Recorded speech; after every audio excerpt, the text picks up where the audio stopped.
Hello everybody, and welcome to a new episode of our liturgical series.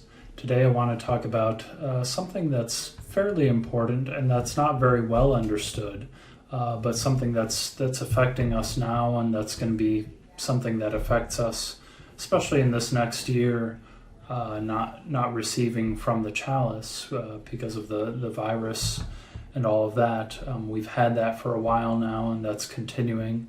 So that kind of plays into why we're talking about this, but this is certainly one of the things that changed at Vatican II in some sense, and we're going to talk about that. But the question that I'm talking about, the topic is communion under both kinds, or under both species, as it's called. So what does that mean?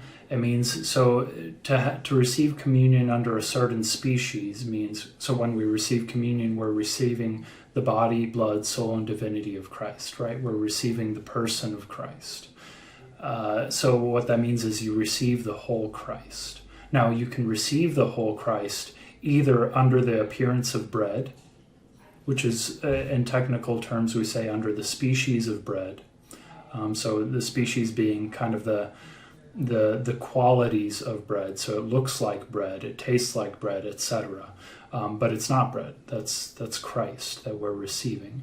And then we can also receive Christ under the species of wine. So again, it's not wine. It is Christ fully present there. And of course, we refer to those because, we have that symbolism of the bread symbolizing the body, right? Which is not to say that it isn't the body of Christ, right? When we say it symbolizes, we mean that it symbolizes, right? Bread symbolizes the body of Christ, but that it in fact becomes the body of Christ. So that visible, that physical quality, that it looks like bread, right? That still is symbolic, but the symbol points to reality that it contains, right? That's the difference between us and, for example, many of the Protestants who would say, well, yes, it is symbolic, but it's only symbolic, right? We acknowledge that is symbolic, right? Christ uses bread and wine and consecrates those elements, which are very normal human elements, but then those become his body and blood. And so we acknowledge that symbolism. And so you have separately the bread that is then consecrated becomes Christ, and the wine that after being consecrated then becomes Christ. And so each represents kind of the body and the blood, right? And we can even draw different symbols from that, the separation of body and blood being symbolized by the separate consecration of the bread and the wine, right? So kind of symbolizing the separation of Christ's body and blood upon the cross. And then if we draw further symbolism for that, one of the theological reasons we can see in the priest reintroducing, you'll notice there's the fraction, right? So the priest takes a piece from the consecrated host and places it in the chalice. Some people see that as kind of theologically pointing to the reuniting of Christ's body and blood after the resurrection, right? Because we believe we receive Christ, the glorified Christ, there in the Eucharist. So we can't get too far into that, but there is that symbolism there, right? And it's important to have that symbolism. And yet we acknowledge that the reality is that Christ is fully present under both species. Okay, so that's kind of the theological background, and we could talk about that for hours, but we'll just leave it there. Now, we need to talk some history to talk about why this became a question at all, like how to receive one kind or both kinds. At the beginning, in early Christianity, it seems to be pretty well established that it was just the general practice to receive communion under both species. So both the consecrated bread and the consecrated wine, which had become, of course, the body and blood of Christ. And so the communities would receive under both species. Now, those communities were fairly small, right? And so as Christianity grows, we see different practices develop. The practice of intinction, for example, in which you take the consecrated host and dip it in the consecrated wine and distribute communion in that way. that became a practice in part as kind of the practical issue of how to distribute to a large number of people. Well, this is one of the ways in which we can do that, still distributing under both species. But we see also from very early in the church the distribution under a single species, and totally not questioned within the early community. And this is there are quite a few examples of this, but perhaps the easiest for us to understand, because it still happens today, is communion for the sick, right? When communion was brought to the sick, certainly we see that it is brought under the species of bread alone. So that would be receiving Christ fully, body, blood, soul, and divinity, but only under one species, and that's under the appearance of bread. And so that's what would be brought to the sick. It is perhaps possible, again, when the community was very small, that the deacons brought under both species, but we have no definite proof of that. But we do know, for example, that very early on, there's communion under a single species for the sick. Alternately, there was for those who were sick in such a way that they couldn't take any kind of food. The priest could celebrate Mass there in their room, or whatever the arrangements would be, but they could receive only the precious blood, right? Which again contains the body, blood, soul, and divinity of Christ. It can get kind of confusing, but ultimately that's the important thing to remember, that Christ is fully present under both species. And why is that such a thing? So we have that example of receiving under either just one species or under both species. We knew it was the general practice of, and we know it was the general practice of the early Christians to receive under both. And so what happened after that was that it started becoming a practice to receive only under the species of bread. And this was for various reasons. This kind of changed from time to time. At one point, there were some heretics who would claim that receiving under the form of wine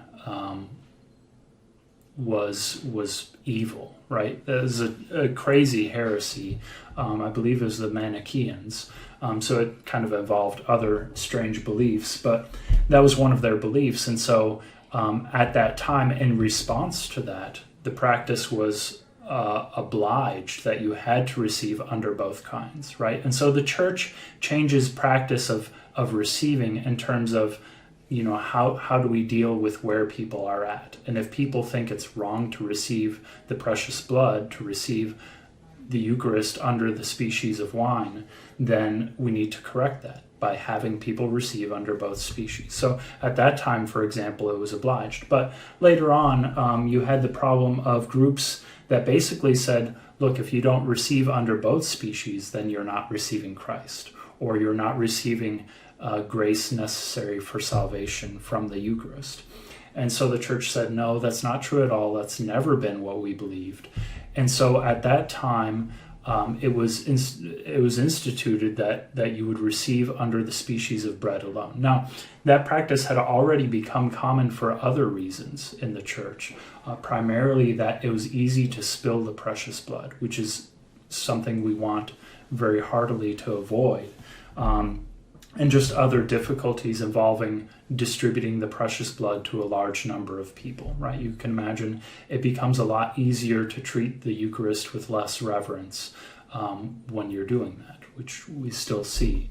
And so there were various reasons, but these kind of came together, and with these heretics who basically said you have to receive under both species, the response of the church was to say, look, for various reasons, we're going to say communion under one species only, except for the priest celebrating the sacrifice, who has to receive under both species. And, on certain occasions, people would receive under both species, but very rare. And so that became the practice, especially after the Council of Trent, just standard practice, that you only received under the species of bread. And so what happened at the Second Vatican Council, because obviously now we are accustomed to receiving under both species, Well, that was changed at the Second Vatican Council, and we'll take a look at exactly where those changes happened. So at first, the first thing to look at really is the documents from the Council itself. So if we look at the document on the sacred liturgy called Sacrosanctum Concilium, we see one paragraph on this, and it says, "The dogmatic principles which were laid down by the Council of Trent remain intact." So dogmatic principles being what we believe theologically remains intact. In other words, we believe Christ is fully present under both the species of bread and of wine, right? That Christ is fully present in each.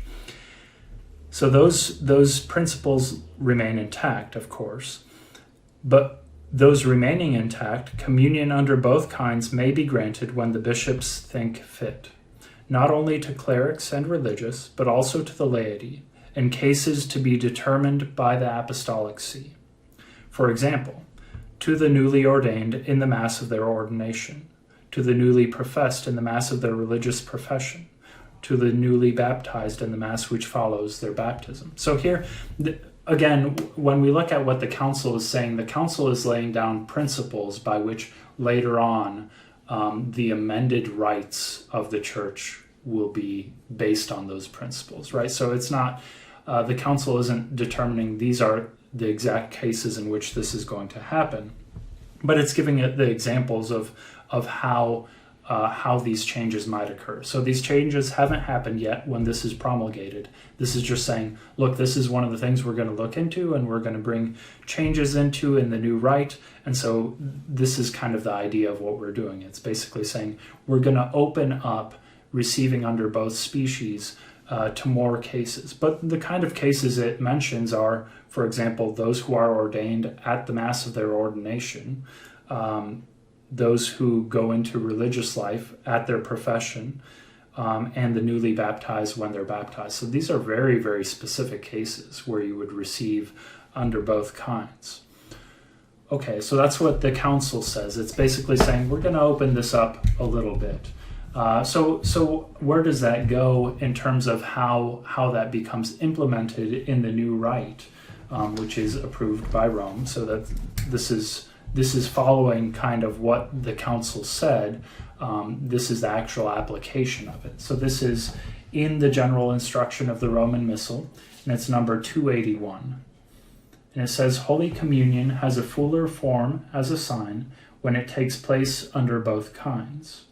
For in this form, the sign of the Eucharistic banquet is more clearly evident, and clearer expression is given to the divine will, by which the new and eternal covenant is ratified in the blood of the Lord, as also the connection between the Eucharistic banquet and the eschatological banquet in the kingdom of the Father. All right, so that might sound a little confusing, but it's basically saying, this paragraph is essentially just saying receiving the Eucharist under both species is a fuller sign of what is really happening here. So again, taking as the starting point that receiving under only one species does not provide less grace, nor is it not receiving Christ. We are receiving Christ even if we receive only under the species of bread or only under the species of wine. So it's no different there. It's that the sign is fuller when it's received under both species. So continuing from there, 282, it says, Pastors should take care to ensure that the faithful who participate in the rite or are present at it are made aware by the most suitable means possible of the Catholic teaching of the form of Holy Communion as laid down by the Council of Trent. Okay, so basically it's saying, look, we need to make people very aware of the teaching of the Church here, given especially at Trent, saying that Christ is fully present under both species. Above all, they, the pastors, should instruct the Christian faithful that the Catholic faith teaches that Christ whole and entire and the true sacrament is received even under only one species, what we've been saying, and hence that as regards the resulting fruits, those who receive under only one species are not deprived of any grace that is necessary for salvation. Okay, that's what we've been saying this whole time, right?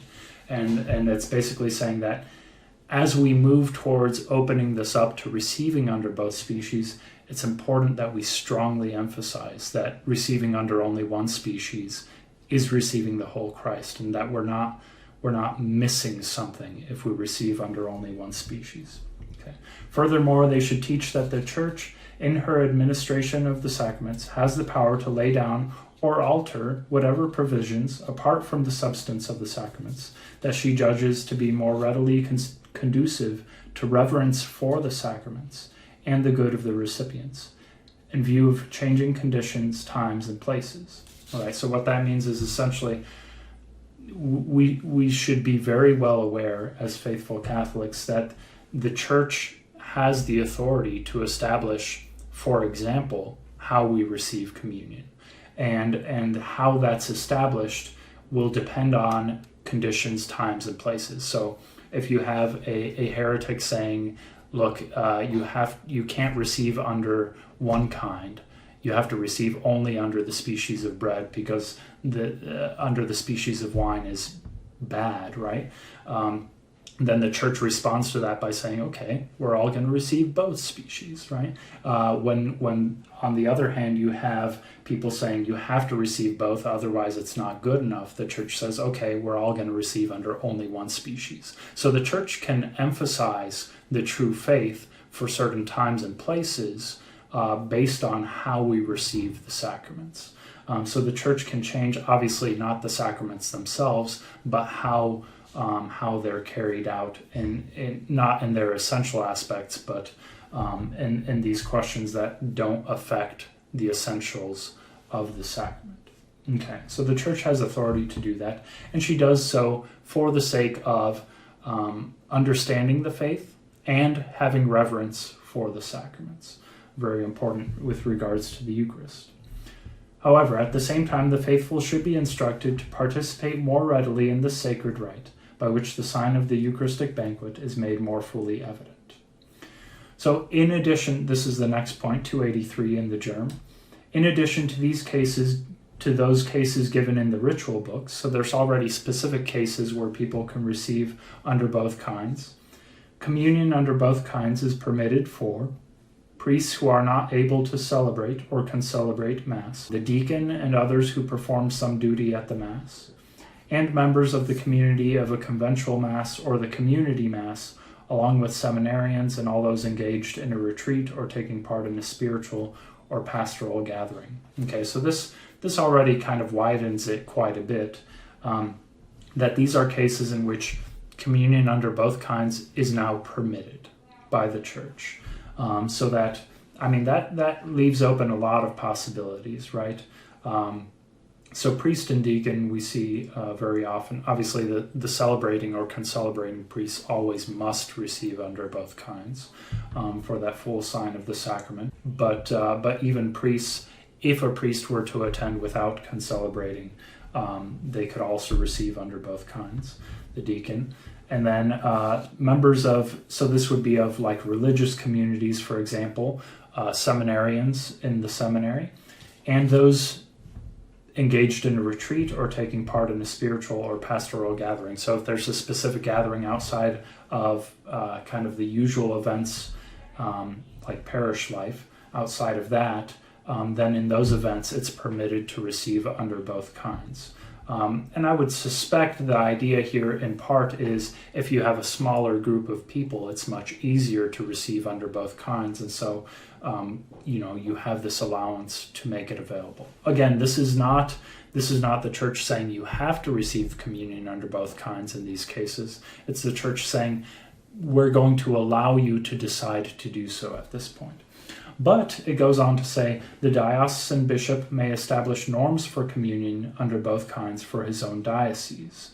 And so that opens it up to essentially the bishops being able to establish cases in which people can receive communion under both kinds based on basically what the bishop decides. The important thing to know is that it has been opened up, and it is important to especially have that available as we do now at important occasions. So for example, when a couple is getting married, they generally receive communion under both kinds, and we're continuing that even during this time, right? So in specific scenarios, having that almost having that differentiation that usually you receive under only one kind and then you receive under both kinds on big occasions like marriage, kind of emphasizes the beauty of that in a way that you don't have that emphasis if people are just accustomed to receiving under both kinds.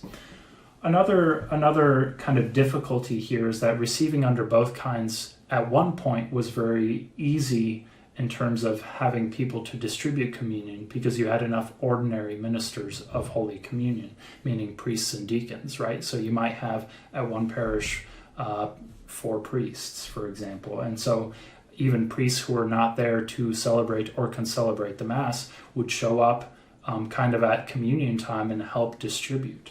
And so you could have ordinary ministers distributing Holy Communion under both species.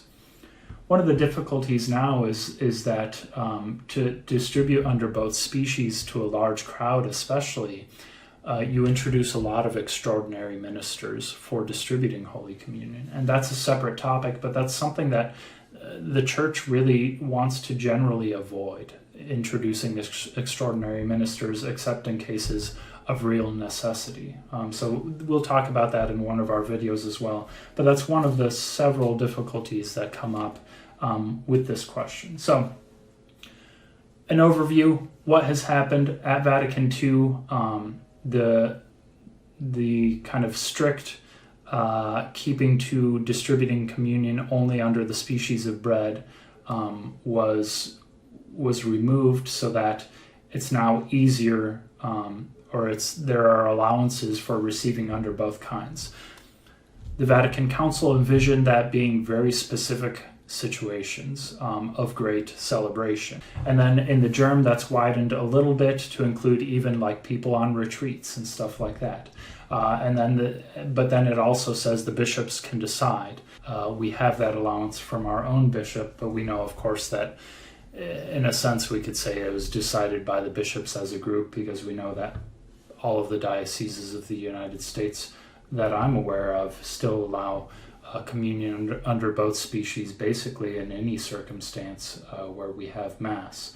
So that is allowed, but even then the document from the bishops mentions kind of caution in terms of, for example, if you're going to be introducing extraordinary ministers, and that's going to confuse the roles between, of course, ordinary ministers of Holy Communion, priests and deacons, and those that are extraordinary ministers, and that could be one of the reasons not to distribute under both kinds. And then obviously the possibility of profanation or of spilling of the precious blood, considerations of that sort can also play into why a parish might not distribute under both kinds. So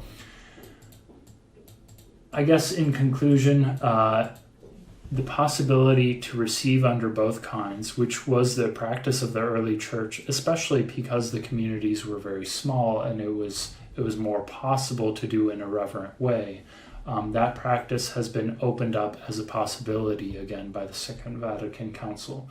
It's not something that's been prescribed, but it's something allowed.